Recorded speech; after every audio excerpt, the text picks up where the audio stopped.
How to fix camera failed Samsung Galaxy.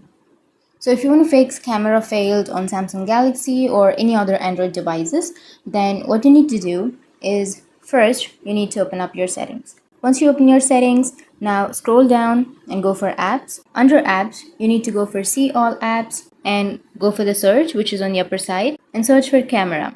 Once you've searched, tap on the camera application, and now you need to tap on force stop. Once you tap on force stop, tap on OK. And after that, you need to go for storage and cache. And under storage and cache, go for clear cache. Once you've cleared your cache, now your problem will be fixed. But if that still doesn't fix your problem, then simply go for clear storage, which is on the left side. Tap on clear storage and then tap on delete.